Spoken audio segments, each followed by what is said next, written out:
Bonsoir, je vais vous parler donc aujourd'hui de la littérature yiddish de la Shoah. C'est véritablement un sujet extrêmement vaste et je ne pourrai évidemment pas être exhaustive. Il va falloir que je me restreigne. Je ferai la conférence tout de suite. C'est un sujet véritablement immense. Donc, par la suite, quand j'aurai terminé, si vous avez des choses à ajouter que j'aurai omises, j'écouterai avec plaisir votre témoignage à vous sur ce sujet et on pourra en discuter ensemble. Alors, l'anéantissement des Juifs par le nazisme restera pour l'histoire la marque distinctive du XXe siècle, même si celui-ci a connu d'autres massacres liés à d'autres totalitarismes, et si celui-ci a connu des destructions massives comme celle des Arméniens ou celle d'Hiroshima, rendues possibles grâce à la technologie. L'extermination des Juifs par les nazis restera unique, car en l'absence de toute causalité économique, politique ou de conquête territoriale, elle réduit l'homme en non-homme, comme dit Giorgio Agamben, en matériaux bruts, en matières premières.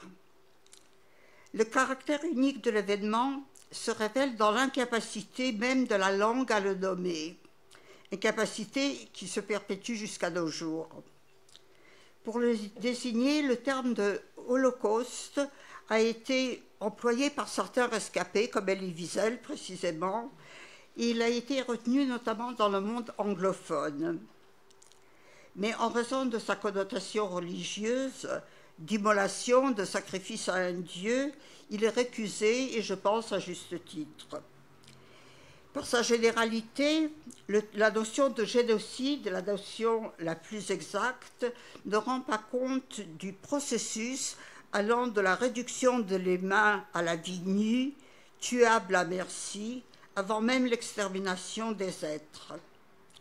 Dans le monde juif, le yiddish, langue parlée par la plupart des victimes survivantes, il a été nommé Khurban, de l'hébreu Khurban, par analogie avec la destruction des deux temples dans l'Antiquité, et désigne donc le peuple anéanti et est considéré par les survivants comme le Khurban du peuple, le troisième Khurban. L'hébreu a adopté le terme Shoah, catastrophe, qui s'est imposé en France à travers le film de Claude Lanzmann, Shoah. Et l'extermination des Juifs n'est pas un désastre qui a frappé les seules victimes, elle est le désastre du monde dans son ensemble, et ce désastre s'inscrit dans toute langue et pas seulement dans les langues juives, car toute langue se trouve assommée de le dire. On se demandera donc ici si cette cassure du temps en un avant et un après s'est traduite par une rupture analogue dans la pensée, dans la création artistique et littéraire. C'est à cette dernière que je m'attacherai, car la littérature de la Shoah ne se situe pas seulement dans le passé, elle investit le présent. Nous interrogerons ensemble le témoignage, l'essai, le fictionnel et la poésie. Mais avant, je voudrais évoquer l'écriture juive du désastre qui avait élaboré au cours des siècles de multiples figures pour le dire. Dans les langues juives, l'hébreu et le yiddish, les matrices des textes sacrés servirent de véritables codes pour écrire les catastrophes qui jalonnent l'histoire, se chargeant au passage, que ce soit dans l'époque médiévale ou moderne, de significations nouvelles, où passé et présent se télescopent. Ces matrices sont au nombre de 6, du moins je les ai démembrées comme telles. L'élection et l'alliance, le déluge, la figure de Job, le sacrifice d'Isaac, la Kéidé, le livre des lamentations, la destruction du temple, comme je l'ai signalé tout à l'heure. Chaque chute étant suivie dans les textes plus anciens par une restauration, dans les textes bibliques en tout cas, sauf le dernier anéantissement qui évidemment n'a pas connu de restauration. Le yiddish parle du fond d'une double mort, la mort du peuple et la mort de la langue. Cette situation place l'écrivain face à l'insoluble. Impossibilité d'écrire, impossibilité de ne pas écrire, écrire pour un monde sourd, pour qui cette langue n'existe pas ou n'existe plus. En yiddish, c'est du fond de la langue assassinée qu'a surgi, destin sans équivalent dans l'histoire, la majeure partie de la littérature dans le code que je viens d'évoquer. Dans cette langue, l'écriture se heurte à la fois au réel et à la sacralisation de la vie antérieure, détruite, et de la langue engloutie. Mais sacralisation et tabou vont de pair. C'est sous le signe de l'interdit que jaillit le dire de l'anéantissement. C'est pourquoi un auteur comme Gérard Wajman, dans son livre « L'interdit », proclame à la première personne que n'étant pas entré dans la langue, c'est la langue qui est entrée en lui. Il lui a littéralement coupé le souffle. C'est pourquoi son roman se compose uniquement de notes en bas de page. Malgré l'interdit, aux survivants, il est fait injonction d'écrire, et pour commencer, d'écrire des témoignages pour la mémoire du monde. Les récits testimoniaux se sont constitués tout le long des années noires, commençant avec les premières mesures d'exclusion de l'espace et du corps social. Obligation de se cacher, de se terrer, constitution des ghettos. Ces mémoires, souvent griffonnées dans des caches, des caves, des greniers, dans les ghettos, souvent par des adolescents et des adolescentes, dont les plus connus sont ceux d'Anne Frank, évidemment, ou d'Yitzhak Rudachevsky, écrire Entre les murs du ghetto de Vilno, qui a été traduit du yiddish par Batia Baum. Yitzhak Rudachevsky avait 15 ans lorsqu'il a été fusillé à Podar en 1943. Et c'est une clairière située à 8 km de Vilno, où furent exécutés la plupart des Juifs de la ville. Il avait écrit pendant 2 ans, de 1941 à 1943, et il a été donc assassiné à l'âge de 15 ans. Donc nous avons affaire à une littérature d'un jeune adolescent. Du ghetto de Varsovie nous sont parvenus de multiples écrits, comme celui du président du Judenrat, le conseil juif instauré par les nazis. Il s'appelle Adam Tcherniakov. Il s'est suicidé pour éviter de dresser la liste des enfants exigés par les nazis pour les déporter dans un camp d'extermination.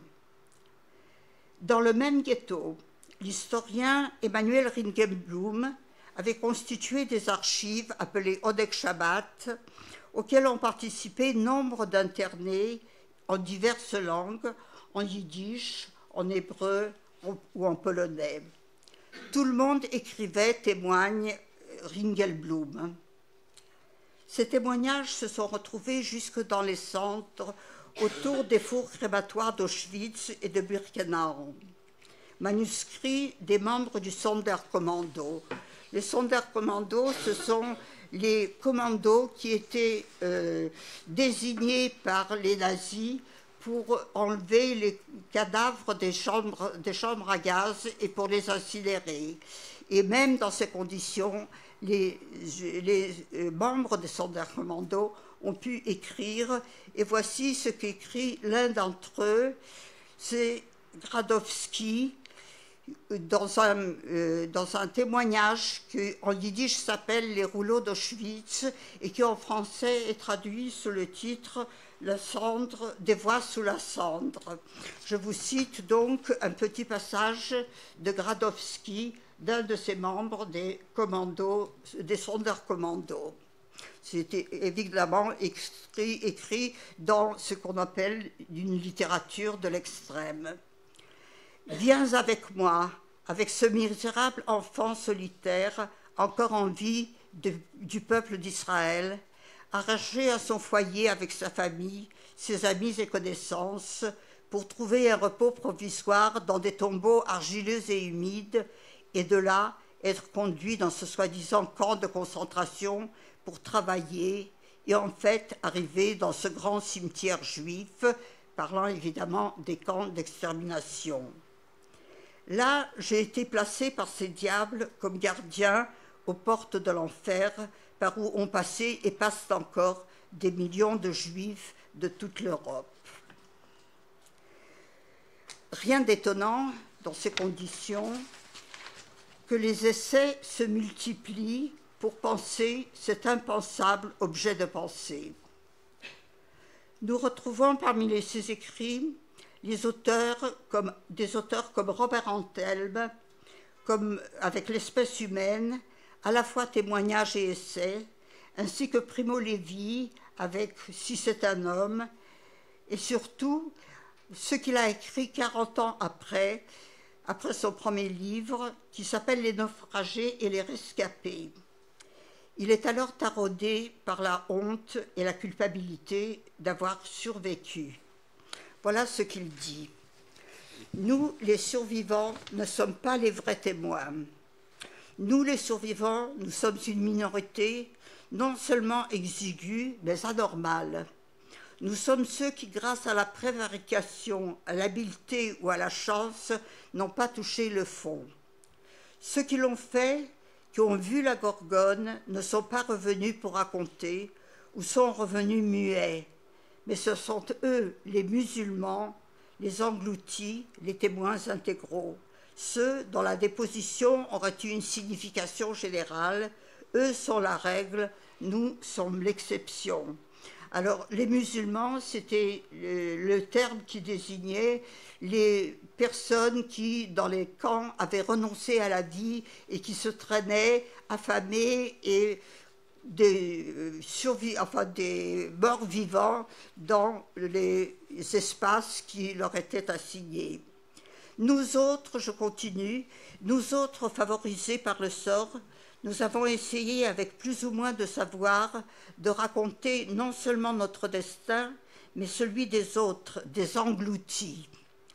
Mais c'est un discours fait pour le compte de tiers, c'est le récit de choses vues de près, non vécues à notre propre compte.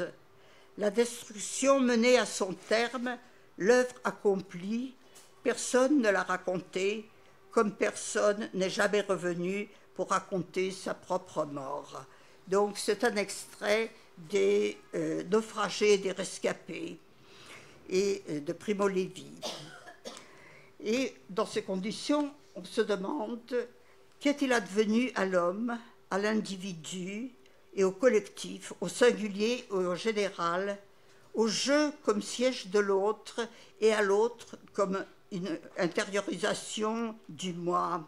Selon Lévinas, dès lors que chacun a perdu la face et que l'ensemble humain a perdu la face, comme le dit la psychanalyste Nathalie Salzman. Ces écrits sont un questionnement sans réponse, un genre hybride, et cette hybridité, bien sûr, n'est pas réservée aux essais. Cette hybridité se retrouve de même dans le fictionnel qui cherche à représenter l'irreprésentable. Le paradoxe que rencontre l'écriture de l'anéantissement est double. Si le témoignage, pour se dire, doit recourir à l'imagination, la réalité étant au-delà des mots, le romanesque se heurte néanmoins à l'emprise du réel. Dans le ghetto et le camp, la mainmise absolue de la réalité sur le prisonnier rend, je cite, toute tentative de la dépasser ridicule et désespérée. Le romanesque en est banni dans les camps et dans les ghettos. Après le cataclysme, des rescapés se lancent dans la folle entreprise de reconstituer cet univers par le biais du roman. Le romancier comme le témoin, il est les deux à la fois, ne peut souvent résister à la tentation naturaliste caractéristique du roman socio-historique. Pourtant, l'inversion des valeurs, la destruction du lieu social risque de rendre inopérants les ressorts traditionnels du roman. Éducation et catharsis sont invalidés par cette connaissance inutile, selon les termes de Charlotte Delbo, désignant la connaissance inutile des ghettos et des déportations. Or, la littérature n'est que mot et forme. C'est donc avec ces matériaux que l'écriture de la Shoah est amenée à bâtir des configurations adéquates à l'expérience qu'elle se doit de transmettre, contrainte par les lois de l'imaginaire et par les impératifs de cette réalité. La littérature puise alors dans tout le spectre de formes existantes qu'elle associe selon des combinatoires propres à chaque romancier. Car pour la plupart d'entre eux, c'est l'écriture ou la mort, comme dit Georges Semprún. Certains rescapés éprouvent le besoin immédiat de dominer le monde dont ils furent victimes et qui a failli les engloutir, selon les termes de Primo Levi, en lui imposant les contraintes de l'écriture fictionnelle. Pour Elie Wiesel, la première nuit de son arrivée au camp fut la nuit emblématique, embrasée par les torchères des crématoires. À peine sorti des caches où il se terrait, dans les villes et dans les ruines des ghettos, revenu des forêts, des maquis, libérés des camps, des romanciers se mettent à l'œuvre. Les premiers en yiddish, comme Raveh Rosenfarb. Elle commence son roman L'Arbre de vie en 1943, avant même la liquidation du ghetto de Lodz où elle se trouvait. Mordechai Strigler inaugure son cycle qui a pour sujet les lieux d'extermination. Majdanek en 1947, puis en 3 ans, il écrit Dans les usines de la mort, Fabrique C, et en 1952, Destin au pluriel. Elie Wiesel, dans un livre écrit en yiddish, Et le monde se taisait, le fait dès 1946. Il lance une accusation implacable et reconstitue l'abomination de l'internement et de l'extermination des Juifs de Hongrie, et plus particulièrement la mort de son père. Il dit alors la haine éprouvée et le désir de vengeance. Isaïe Spiegel, dans ses nouvelles, en yiddish toujours, Lumière d'abîme, Vents et racines, et plus tard en 1966, dans Les flammes de la terre, évoque les fantômes du ghetto de Lodz. Leib Rochman, avec Un pas aveugle de par le monde, publié en 1968, crée une œuvre monumentale qui dit l'impossibilité de la survivance. Le roman, véritable chef-d'œuvre, recrée le chaos du monde où les filles sont enceintes de leurs parents, où se tient un tribunal qui convoque les hommes et les femmes du présent et du passé pour être jugés pour leurs actes commis ou omis. Ce livre fait appel à tous les genres, la narration réaliste, le cauchemar, le surnaturel, l'irréel. Il fait défiler les fantômes des assassinés, il fait cohabiter dans un sanatorium les victimes et les bourreaux, il fait parler les livres modernes il fait parler des livres de tous les âges et en toutes langues. Il met en scène ceux qui, après le désastre, ont renoncé à la lumière du monde, qui se regroupent dans les catacombes de Rome, et ceux qui errent en quête de leur propre pays, accompagnés sous terre par tous les massacrés qui ébranlent le globe terrestre. Ils sont innombrables, les romans, dans diverses langues. En allemand, Jurek Becker, enfant du ghetto de Lodz et des camps de Ravensbrück et de Sachsenhausen, crée sur un mode de dérision tragique et tragicomique le personnage de Jacob le Menteur, qui entretient la rumeur d'une libération prochaine pour maintenir l'espoir. Edgar Hilsenrath, dans Le Nazi et le Barbier, se met dans la conscience d'un nazi abject, le fait parler à la première personne et raconter en des termes crus, brutaux, impitoyables, les pires horreurs commises par lui-même.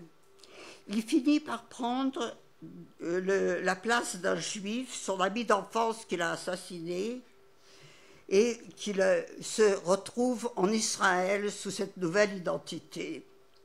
Livre grotesque et macabre, écrit dans un style expressionniste, c'est une œuvre absolument terrifiante et unique. En langue polonaise, l'horreur des camps surgit avec une cruauté à peine soutenable dans Le Monde de pierre de Tadeusz Borowski. La vie du ghetto se déroule sous le regard plein de compassion d'Adolf Rudnitsky dans Les Fenêtres d'or de 1954. D'autres écrivains disent le retour impossible mais inévitable vers les lieux où le monde chavire. Rymkiewicz dans La dernière gare, Henry Greenberg avec L'errance éperdue de l'enfant des ombres, Ida Fink avec Le voyage à travers le pays des assassins ou avec la vision de ce jardin à la dérive, source de sa mémoire et de son écriture.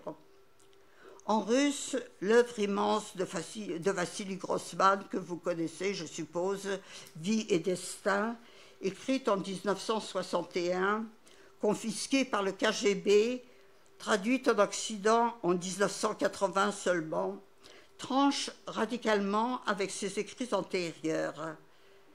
Sa découverte du camp de Treblinka et le reportage qu'il en fait en tant que journaliste de guerre, qui est intitulé L'enfer de Treblinka, sont à l'origine du tournant décisif de sa vie et de sa création. Vie et destin, œuvre épique, lyrique, œuvre de déploration, d'empathie et de compassion pour toute victime, est aussi une œuvre réflexive qui dénonce les systèmes totalitaires, le système nazi et le système communiste, car ils réduisent l'homme à une matière utilitaire, le ravalent à un être corvéable et tuable à merci. C'est Vie et destin de Vassili Grossman. Et en hongrois, là aussi, je suppose que vous connaissez cette œuvre, qui est de Imre Kortész, dans Être sans destin de 1975, par la neutralité de sa voix blanche, offre une des descriptions les plus glaçantes de l'engrenage qui a happé et broyé les hommes de ce XXe siècle, avec des livres tels que Kaddish pour l'enfant qui ne naîtra pas, le chercheur de traces et les écrits qui suivent, qui révèlent la mainmise d'Auschwitz, de l'anéantissement qui grève à jamais notre temps.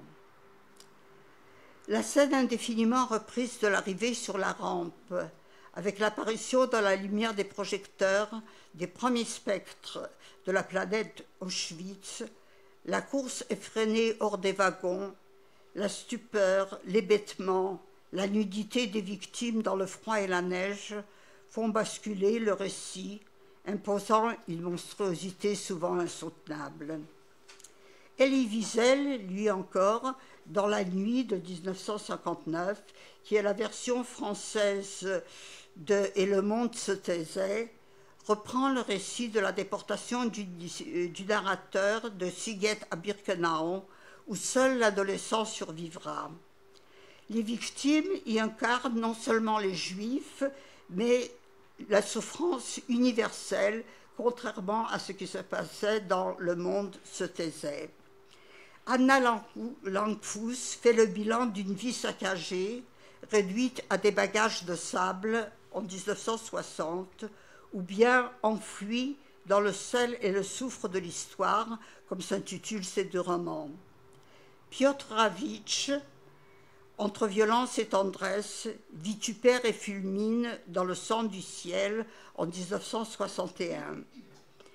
Romain Gary donne la parole à un D-book, fantôme d'un juif assassiné, qui s'appelle Gengis Khan.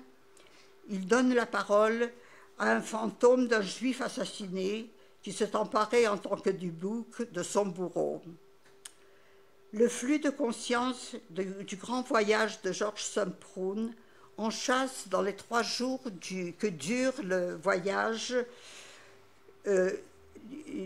du transport qui emporte le narrateur vers Buchenwald, tous les temps, celui de l'enfance, celui de la jeunesse et des études, celui infini du lager, avec son horreur quotidienne et l'épouvante des explosions sadiques, celui précipité et saccadé de la libération. Ce n'est que 30 ans plus tard, à travers l'oubli qui joue un grand rôle et le souvenir qui joue un rôle tout aussi important, ce n'est que donc 30 ans plus tard, après la publication de plusieurs autres œuvres, qu'il expliquera son silence sur l'extermination en écrivant le roman ou la mort, où il fait retour vers ce temps de la mort qui surgit au moment les plus inopinés pour se saisir du vivant. Mais ces écrits de la Shoah ne se produisent pas seulement en Europe, lieu de l'anéantissement. Ils connaissent des réverbations au loin. Face au séisme qui avait ébranlé toute l'Europe et sa littérature, celle des États-Unis, où s'affirment des romanciers juifs, ne pouvait qu'en subir les contre-coups. Nous n'avons évidemment pas le temps d'aborder aujourd'hui tous les auteurs juifs des États-Unis qui ont parlé de la Shoah. Mais toute tentative de représentation mimétique leur semble évidemment indécente puisqu'ils ne l'ont pas connue, qu'ils n'ont pas subi ce qu'ont subi les Européens.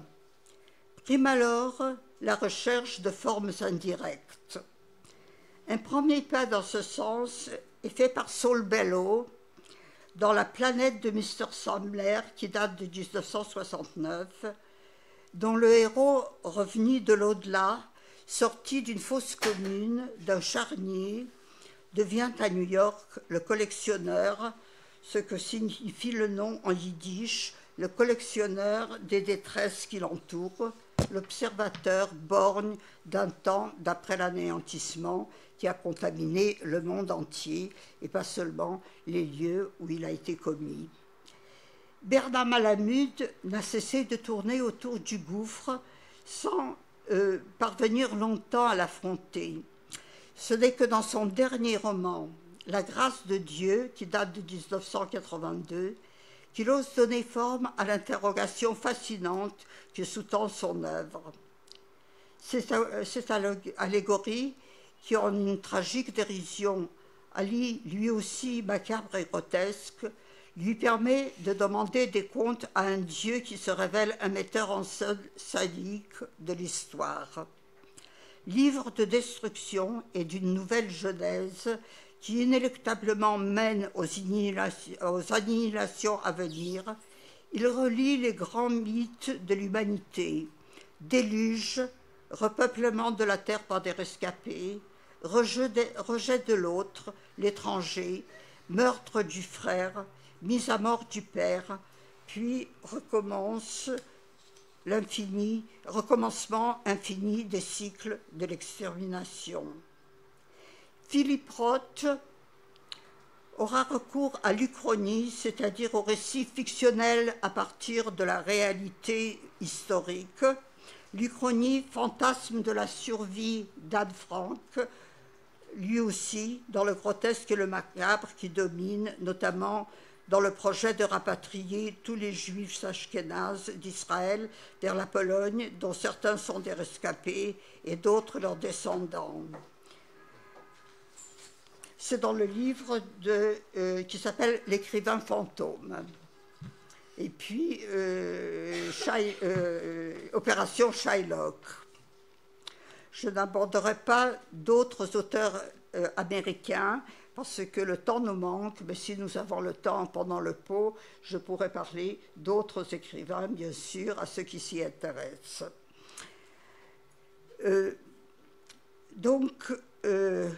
Toute la tragique ambivalence de la vision israélienne de l'histoire diasporique, et en particulier de la période de la Shoah, apparaît dans la difficulté de la littérature hébraïque, à quelques exceptions près, à l'intégrer dans son imaginaire. Il faut attendre la fin des années 50 et le procès d'Eichmann en 1961 pour qu'en Israël, l'on commence à prendre conscience de la véritable nature de l'extermination. C'est la voix isolée et unique d'Aaron Appelfeld, qui, hors de toute référence à la tradition religieuse juive ou à la tradition scripturaire hébraïque, inscrit l'anéantissement dans l'imaginaire littéraire en hébreu. Son œuvre procède de choix esthétiques et éthiques précis. L'extermination, mais je pense que Michel Taubert en parlerait mieux que moi pour ses nouvelles et pour l'ensemble de son œuvre. L'extermination représente pour lui, l'auteur, une tâche aveugle, un événement proprement innommable, une lame volcanique dans laquelle il ne peut et ne veut se plonger. Ses nouvelles et ses romans, à travers tout un entrelac de présages, de chiffres indéchiffrables, malgré une écriture limpide, construisent un monde d'inquiétante étrangeté, fait d'espaces qui se rétrécissent, d'horaires qui se dérèglent, de trains qui roulent dans des paysages brouillés de neige et de brume, de lieux indistincts, de forêts, d'éléments terrestres et aquatiques qui se fondent en vases et roseaux, où les humains ne cessent d'errer, que ce soit dans le temps des prodiges de 1978, dans Badenheim 1939, dans l'immortel Bartfus, dans Tilly ou au pays des roseaux, ainsi que bien sûr dans toutes ces nouvelles qui sont maintenant publiées et traduites par Michel. David Grossman est le premier écrivain né en Israël à présenter l'anéantissement comme un événement qui pétrit l'identité et détermine le destin non seulement de ceux qui ont traversé, mais aussi de ceux qui ne l'ont pas connu. Son roman « Voir ci-dessous Amour » fusionne à travers le regard brouillé d'un enfant, le réel et le fantastique, les temps et les générations, constituant le cloaque des camps en mythe des origines des petits-enfants, en mythe des origines de la parole par l'intermédiaire d'un grand-père rescapé, grâce à sa capacité d'étirer son récit face au commandant du camp, comme Scheherazade dans les Mille et une nuits. Certains auteurs français qui n'ont pas connu la Shoah ont eu la capacité de fondre en un tout l'imaginaire et le mémoriel en une sorte de mémoire greffée, pourrait-on dire. Œuvre inégale, Le dernier des justes d'André Schwarzbach de 1959 est un raccourci symbolique du martyrologe juif depuis les meurtres de York en 1185 jusqu'à Auschwitz. Ernie, son héros, est le dernier maillon de la chaîne des justes qui avait assuré la perpétuation du peuple par la sanctification du nom, précisément par le martyre, sur tous les bûchers du monde. Au seuil de la chambre à gaz, dans une ultime envolée mystique, il atteint le souffle de certaines des grandes lamentations et imprécations en yiddish. Ces enfants, nés de la guerre, enfants à la mémoire sidérée, sont devenus des spéléologues qui fouillent les abîmes où l'histoire individuelle rencontre l'histoire avec un grand H, comme le dit Pérec. Donner parole à cette mémoire amnésique suppose une métaphorisation nouvelle des formes inédites d'écriture. Le « e », lettre la plus fréquente de la langue française, n'est jamais utilisé par Georges Perec dans La disparition de 1969. Elle disparaît de ce roman comme la mère de l'auteur a disparu dans L'extermination. W ou le souvenir d'enfance, dédié à la lettre E, dépeint la découverte d'une île lointaine où des athlètes d'une espèce particulière sont condamnés à s'affronter dans des épreuves dont l'enjeu n'est autre que la vie. Image symbolique des camps. L'incantation de « Je me souviens » évoque tout un monde futile d'après-guerre, mais ne parvient pas à surmonter l'amnésie qui plonge dans l'oubli les années noires. De même, aucune exploration ne parvient à rencontrer la tribu qui se dérobe devant l'ethnologue dans La vie, mode d'emploi. Dans le même roman, La vie, mode d'emploi, jamais la dernière pièce du puzzle ne sera trouvée, autre métaphorisation de la disparition. Quant à tous les romans de Patrick Modiano, ils sont construits autour d'un effort de mémoire, autour de l'impossible anamnèse d'un temps jamais vécu, reçu en héritage de l'histoire. Temporalité qui lie imperceptiblement tous les romans de Modiano, les uns aux autres, les tissant en une œuvre qu'on peut percevoir comme d'une seule tenue, en séquences successives, de la place de l'Étoile de 1968, en passant par les boulevards de ceinture, livrets de famille, rue des boutiques obscures, jusqu'à son roman le plus récent, Encre sympathique, qui vient d'être publié cette année. Cette écriture égrène des départs sans retour en quête de disparus, poursuite de traces, à jamais introuvables.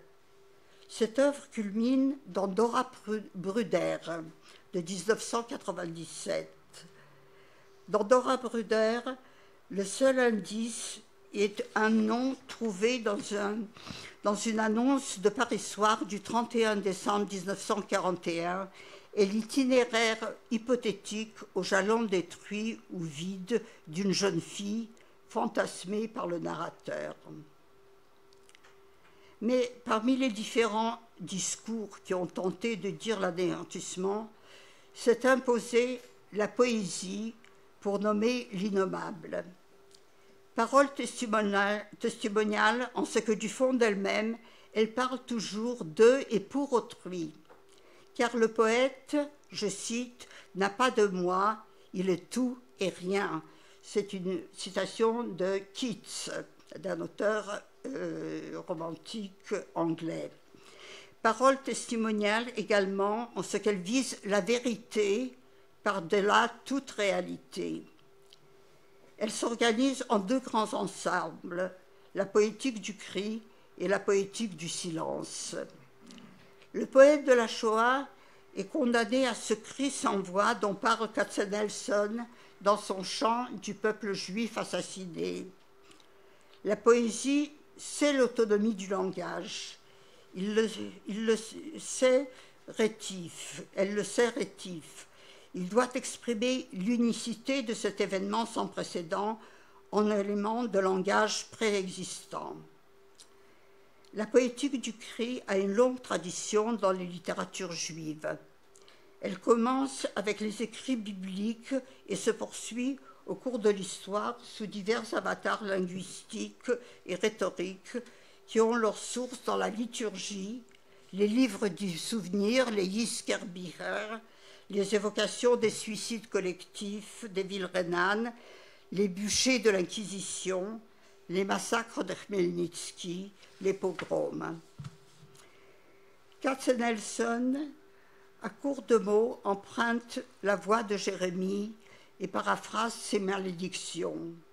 Déverse ta colère, déverse ta colère, regarde ce que sur terre nous sommes devenus, dans son chant du peuple juif assassiné.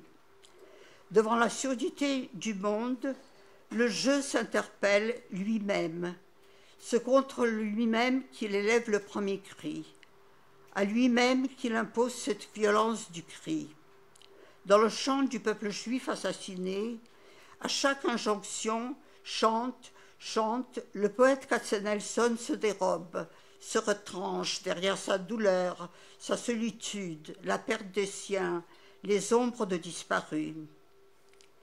Dans un sentiment de culpabilité, allant au-delà, dans un geste destructeur, Zeitlin renonce à sa condition de sujet, il abdique son être. Je cite Zeitlin. « Efface-moi de ton livre que tu as écrit et où tu m'as inscrit. Fais comme si je n'avais pas été une lettre de ton livre. » Le non-être comme condition pour la parole du néant, car le poète ne possède pas la parole, il est possédé par elle. Il est le truchement, l'instrument, l'outil. Il est le réceptacle où viennent se loger les morts qui crient à travers lui.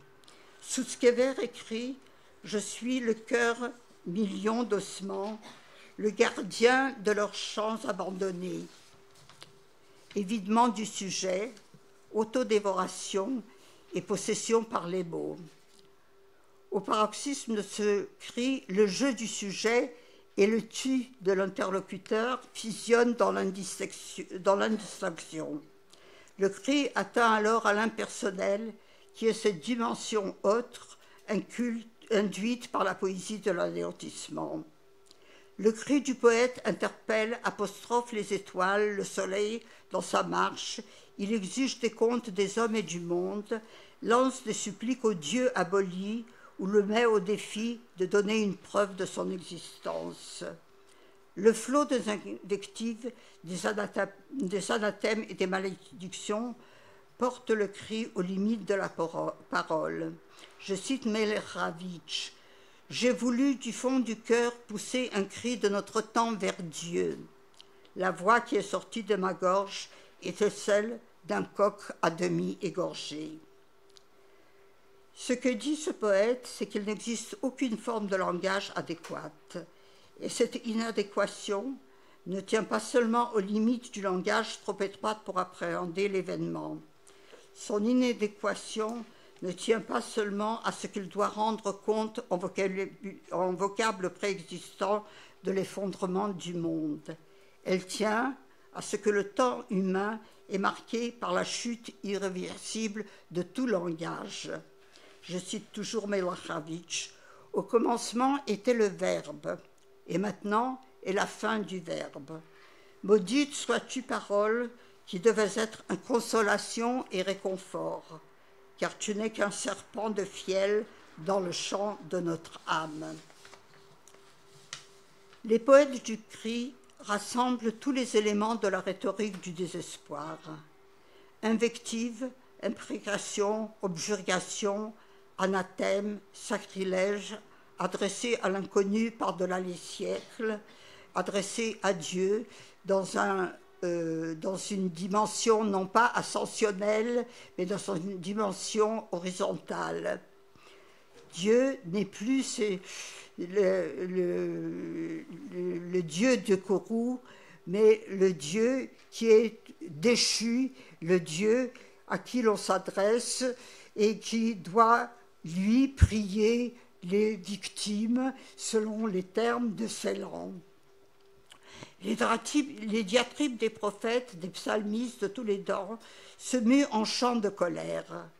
Ce cri sans voix est l'empreinte de Katzenelson et des autres aèdes de la colère sur la poésie et sur l'histoire. Si l'on se réfère à la musique, on dirait que la poétique du cri est en majeur. La poétique du silence est en mineur, et c'est par la poétique du silence que je vais terminer mon intervention. La poésie du silence n'est pas auriculaire, n'a pas recours à l'épopée, à la prosopopée, à l'anathème, mais à la prière. Pas à l'hyperbole, mais à la litote, au lyrisme, à la lamentation, à la déploration. Les images ne seront pas celles des horribles anatomies, mais de l'évanescence, de la disparition, de l'effacement, de l'absence. Non pas du feu, mais de la cendre et de la fumée. Car, je cite Nelly Sachs, qui écrit en allemand, « Car le silence est la demeure des victimes ».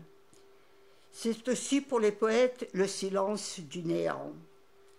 Le silence du rien, je cite Zeitlin, de 6 millions de fois rien. Et le poète est mis en demeure de modeler ce silence, de l'engencer, de lui donner une voix.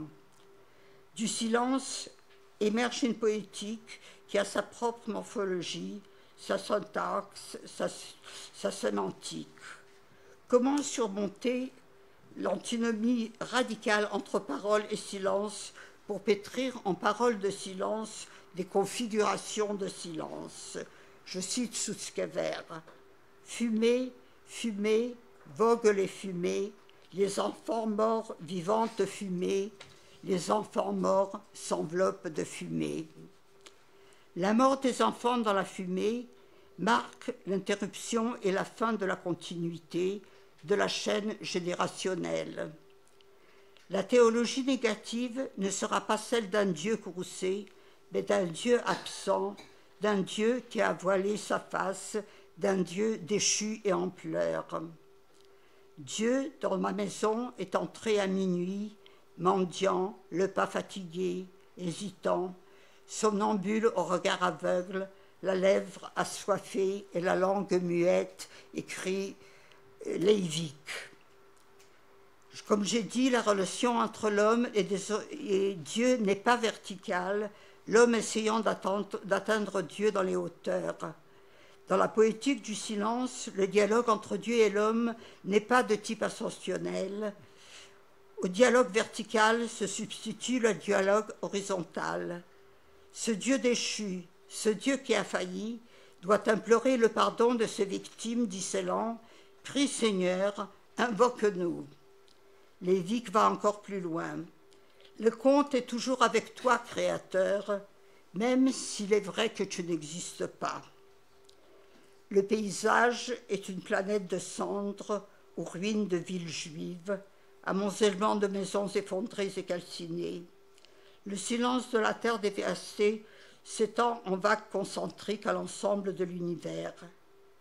À travers la poétique du silence se déploie une cosmogonie inverse de celle de la Genèse, une évolution progressive de la création. L'anéantissement a mis fin à l'existence de l'homme, il l'a anéanti dans son être et ses attributs. Le monde formulé par ces poètes aspire dans le silence à un nouveau déluge, images aquatiques qui engloutissent le monde.